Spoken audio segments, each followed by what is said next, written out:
So we are here with my boy Mitch, and we are currently riding his scooter, motorized scooter, and his skateboard. And he was kind enough to invite me, so thanks, dude. I appreciate it. Yes, sir. Thank you for coming. Nice thrill here. And so where did we go again?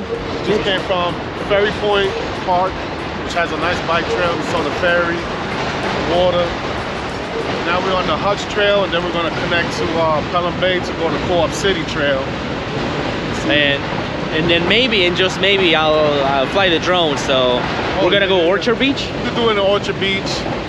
Might be able to do it going to City Island too. You never know. All right, so we'll do that. We're still got a little way to go. We gotta move because I see a lot of activeness here from motorized scooters that shouldn't be on this, because this is literally like a real motorcycle. But anyways, let's get going on this. Unfortunately, my GoPro is acting up, so I hope I can catch everything. But let's go. Welcome back, everyone. Today we're diving into an amazing follow mode on my new DJI drone. I'll take a ride on the scooter while the drone tracks my every move. Let's see how it performs in action. So a little bit of the backstory. My boy Mitch invited me to go ride on a scooter, and I thought of the perfect opportunity to use my new DJI drone. What did I do? I brought it along. As I was getting to know the path, I realized that it was a little iffy to fly it at sometimes, but then I got to the location where I was gonna be able to test exactly what that drone is made out of. So stay tuned, it's gonna get interesting. For now, enjoy a little bit of the scenery in the Bronx, New York. For those of you that know it, may not be the greatest thing, but it has some really nice paths.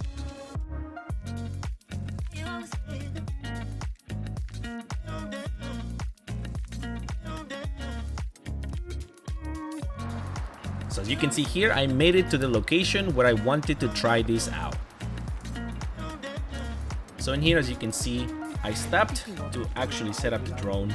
I took it out of my bag and I started preparing it by putting the battery and getting it all ready to go. This is something that I was very skeptical about doing it, because it might potentially get lost. It can fall, get lost. As you can see, there's a lot of leaves, but I remain positive and I set it up to start. So let's give it a go. Starting the drone is the easiest part. All you have to do is press the button, set it on follow mode, and then you're ready to go. I try to make sure that a few things were working out. One, I had my phone in display the whole time so I can see exactly what the drone is recording and make sure that I still keep it in a line of sight. Two, I was able to pack up everything back and make sure that I don't lose anything on the way. And three, I was a little nervous, but here we go. Let's give it a start.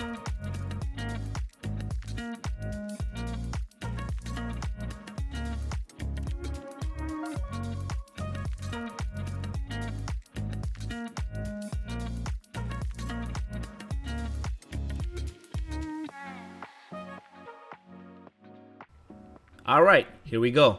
The DJI NEO is following me flawlessly. Notice how it keeps me in frame even if I speed up or if I even make turns. You'll see this in a little future.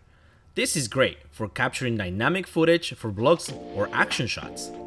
I was so shocked on how clear the picture looks. Let me share a quick tip. When using follow mode, always check the surroundings for obstacles. It's always good to plan your route ahead. In my case, my boy Mitch told me that this was the best place to fly it, so I gave it a try.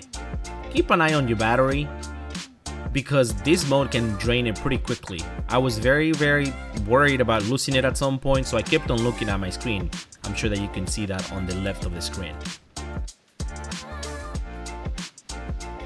One of my favorite things about this drone is how smoothly it adjusts to different angles. Whether it's tracking me from above or behind, the footage looks cinematic and professional. That is a great thing to have when you're having a drone take footage of you without any effort.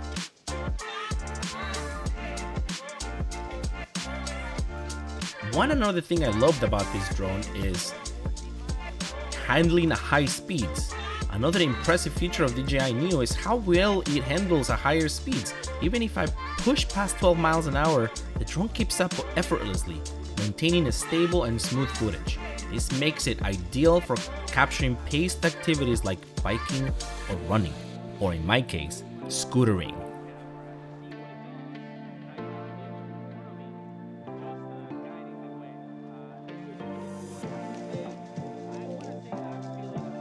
Once again, I would like to apologize for the footage on the left.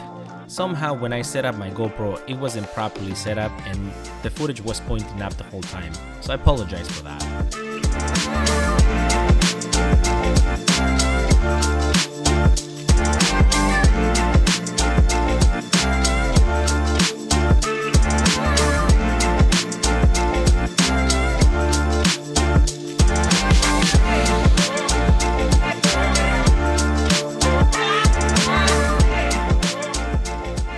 This is the part where it got really scary. At this point, I was super scared since I had to cross the street when oncoming traffic. Thankfully, the drone kept up and worked as expected, but then the first issue happened. It lost track of me and stayed behind me, almost in the middle of the street. I had to quickly come back and get it. It definitely made my heart pound really fast. Wait for it, there it goes.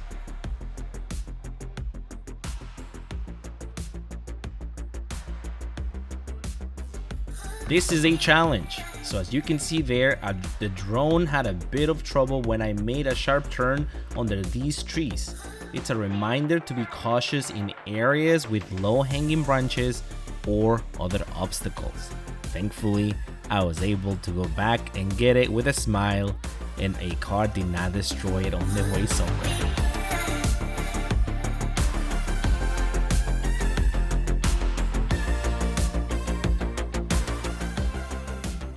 Alright, for those of you that are new to the DJI NEO, here's some technical details about this drone.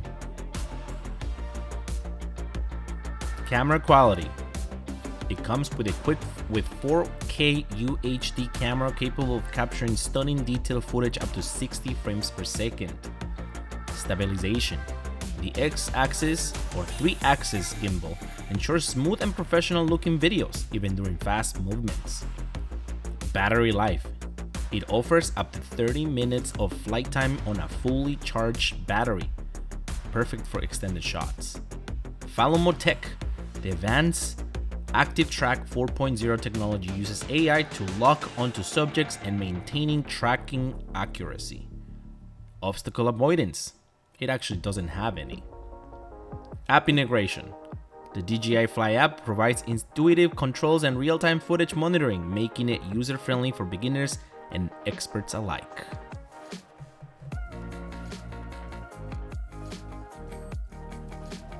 Now that we know all the details about how the DJI drone works, what it's capable of, and some technical details, let's go over some pros and cons about this drone.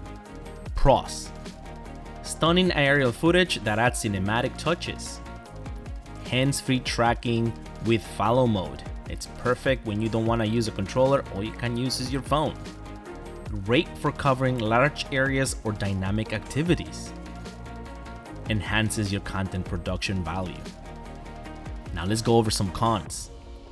Limited battery life can cut shots short. It currently does not have obstacle avoidance. Can be noisy, potentially disrupting peaceful environments.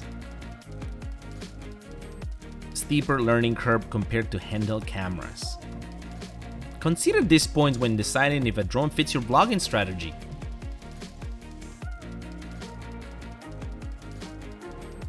But if this drone fits your needs, then consider the following. If you're looking for creative ways to incorporate a drone into your vlogs, try using it to capture the following. Scenic landscapes during your travels. High energy sports activities like skateboarding, cycling, riding, running. Unique angles at events like festivals or concerts. Keep in mind that you are still under the rules and regulations of the FAA. Overhead shots for more professional and cinematic feel. Technically, the possibilities are endless, and drones like DJI NEO make it easier than ever to push the boundaries of your content.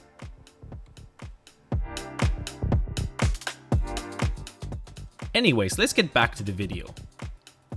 As I continue my ride, I noticed a bunch of things were happening that I didn't really understand until after production. The audio did not really work until I actually had my GoPro be disconnected and only have audio on my drone. Did I mention that you're able to connect your microphone to the drone? Yes, that's a new feature. So for some reason, while I was doing all of this, the audio never synced up. It never picked up audio for the beginning of the ride until the point that my GoPro died, which to me was very, very troubling because I couldn't understand why. But it's just worth noting. In case you bump into the same issue, leave a comment below. Now, I don't know if this is just me, but I hope DJI is looking into this or they already know about this issue.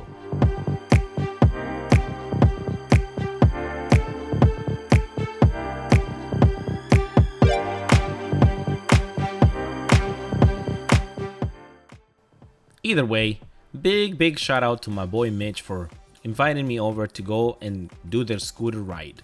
It was amazing. I think I haven't had a ride that much fun in a long time. It's a little dangerous. You have to keep in mind you have to use protection in case of a fall. But it's super fun to ride on something electric that is not gas power and you're able to ride it in public parks. And so this is it. This is the scooter that gave me the fun of the day. That was what Mitch was wearing. And so I just wanted to close this video with a few remarks. So one, what did I like? What didn't I like? I thought it was great. I just loved it. Mitch had already somehow modified it to have a seat because originally they don't have a seat. And it just handles so much better when you're sitting than when you're standing. When you're standing is a little more loose. You feel like you're flying, but it's not as stable when you're sitting. When you're sitting, you can go through potholes or like jumps and it feels nothing. Takeaways from this. One is it's not as bad as it sounds. The ride is so smooth. The braking system is so great. It's a computerized scooter. Like, it's not really what, you the dog that is like so unsafe. I mean, people have invested time and hours into this and I liked it. I need bigger glasses because the wind was going into my eyes and it was bothering me. It was a great idea to bring gloves. Obviously you need a set of tires that can work for all weather, but overall I think it was great that we did this. I mean, I'm happy we did this. We flew the drone, and again, like, this is what he's using, his skateboard. I big shout out to Mitch for letting me ride with him today, and it was really good. I just love this. It was a great experience, and I'm excited to maybe do another one with the other drone, perhaps doing something a little different. But so this is just more like a view of what the hype about of the scooter riding was, as well as me testing my drone. So if you like this content, don't forget to like, subscribe, and comment. And so the information, what's the brand of the scooter? The brand is Bar Motors makes it, but it's called Cabo Wolf King GT Pro. And they go for how much right now? This one's on sale for $2,500. The GTR version is on sale for $3,500. And that one has better suspension than this one. Oh, okay. And so the specs for it, what's the top speed that you can go? This one does 63. The GTR does 70. 70. And that, how many modes does it have? Both of them have 5 modes. And you different can so torque amounts, okay. Different speed. So the one that I was using at first, I tried with Echo and it went up to 12 miles an hour, so it's like easy into it. Then after that I moved to one which is 25 miles. 25 to 28. 25 to 28, but I was locking up at 25. I noticed, I guess, because my weight, my backpack, and all the stuff I got, and the drone, and for some reason it was just looking up at 25. I did not want to go past that, but I feel like on my way back I wanted to do a little more. So probably the next time I do it, it will be most likely a number 2. So, but anyway, so I loved the fact that he was riding his scooter, his skateboard, and he was just keeping up or even more than what I was doing. So it's amazing. But anyways, so don't forget to like, subscribe, and comment. I'll catch you guys on the next one. Peace out. Say bye, Mitch. Later. Until next time. Till next time. Let's go.